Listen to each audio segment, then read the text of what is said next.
السلام علیکم ناظرین، صادق لائبریری میں خوش آمدید ہے۔ آپ کے تعاون کا بہت بہت شکریہ۔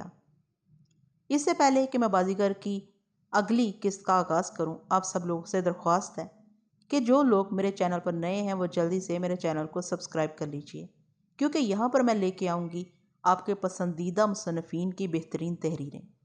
اس کے ساتھ ساتھ میرا چینل ہارر ہٹ ہے۔ جن لوگوں کو ہارر کہانیاں سننے کا بہت شوق ہے وہ میرے اس چینل کو سبسکرائب کر لیجئے۔ وہاں پر میں نے بہت سے ناولز پہلے سے اپلوڈ کر کے رکھے ہیں۔ تو چلیے شروع کرتے ہیں کہ آگے بازیگر کی نیو قسط میں کیا ہوا۔ پھر کوئی چارہ نہ دیکھ کے تم نے انتہا پسندانہ فیصلہ کیا کہ تمہیں خود میدا کے پاس جا کر اس سے نبرد آزما ہونا چاہیے۔ کسی اعتماد ہی میں تم نے یہ قدم اٹھانے کا ارادہ کیا ہوگا۔ تمہارے نہ چاہتے ہوئے اکبر علی خان تمہارے ساتھ ہو گئے۔ ان کی بھی کوئی غلطی نہیں تھی، وہ ایک باوضع اور درد مند شخص تھے۔ کاش وہ تمہارے ساتھ نہ جاتے۔ میدا کے ٹھکانے پر تمہارے ساتھ جو کچھ ہوتا اسے تم ہی بھگت لیتے، تم تو اکیلے ہی جانا چاہتے تھے، اور اکبر علی خان تمہارے وکیل اور طرفدار کی حیثیت سے اس بدباطن کے سامنے نہ آتے تو ان کا وقت بھی نہ آ پاتا۔ یہ سارا اتفاقات کا سلسلہ ہے عزیز من، اس میں تم سے کہاں کوتاہی ہوئی؟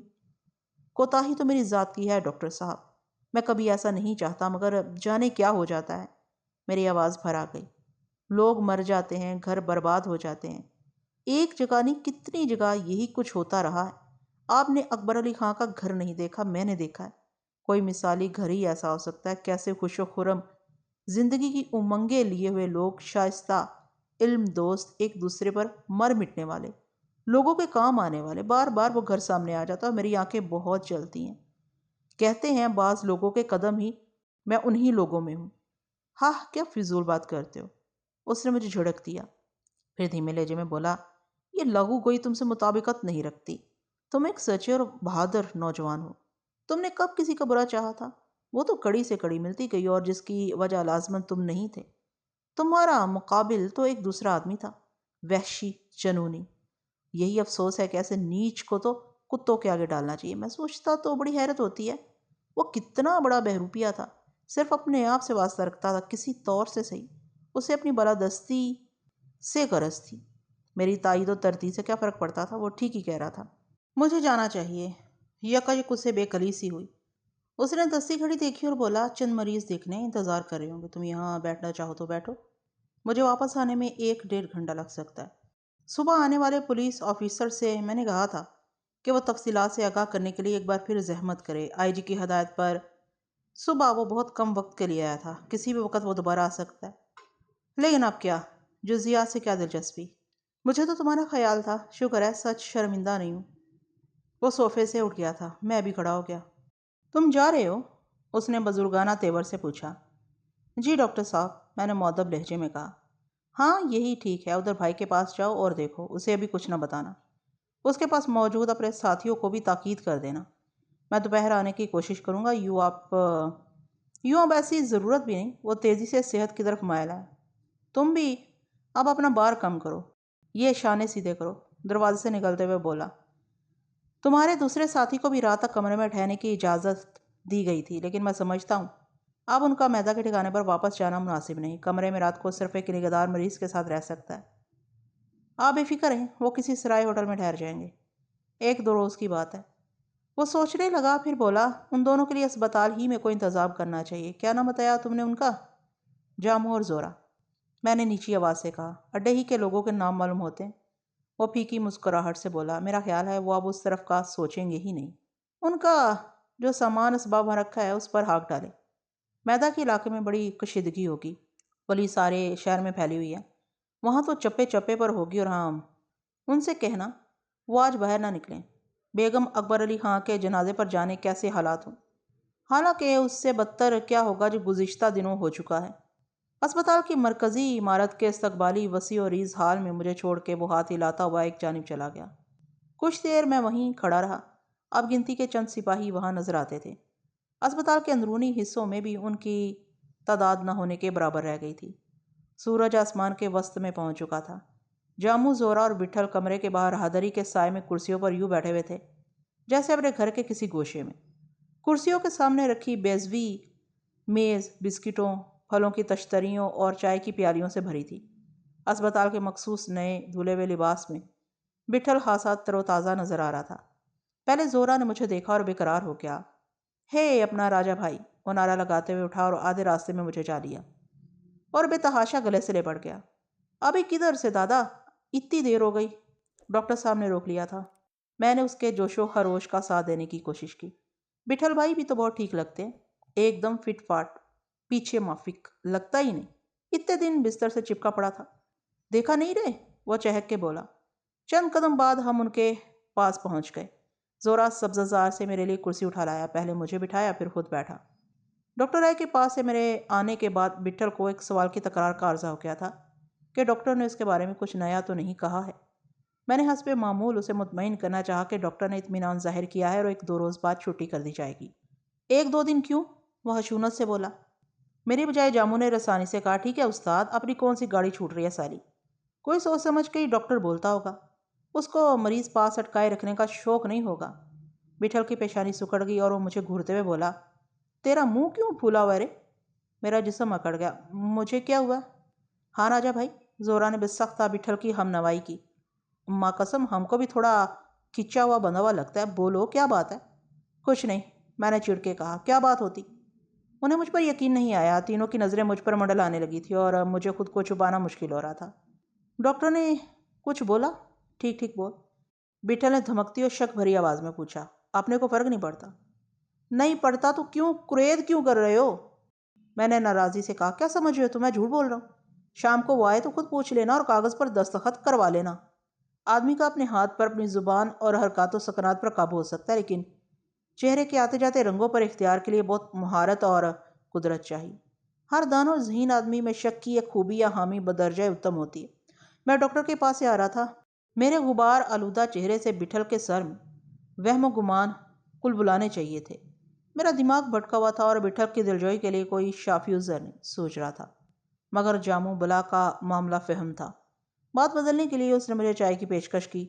مجھے کسی چیز کی خواہش نہیں تھی، میرا تو دل ہی لوٹ رہا تھا، لیکن میں نے منع نہیں کیا اور مجھے یاد آیا ابھی صبح کے دورے پر ڈاکٹر نے از خود بٹھل کو 2-3 دن بعد رخصت مل جانے کا مستہ سنایا تھا۔ بٹھل کے سرد ہو جانے کے بعد اب دوبارہ کچھ یاد دلانا یا یہ ذکر چھیڑنا بے محل تھا۔ ویسے بھی سنگین بیماری سے اٹھنے اور معمول کے خلاف اتنے دن کاٹنے کے بعد اور زد رنجی کی ایک رعایت روبہ صحت کا حق ہوتی ہے، سو میں نے حجت نہیں کی۔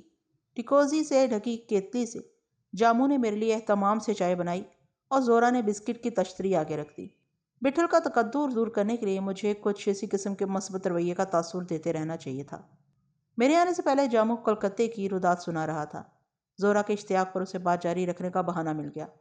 زورا کے اشتیاق کا اظہار بھی دانستہ ہوگا۔ دونوں کا مقصد بٹھل کی توجہ مبذول کیے رکھنا تھا۔ ہر چند انہیں میدہ کی خبر سنانے کے لیے میں بری طرح مضطرب تھا، لیکن سرے دست یہ ممکن نہیں تھا۔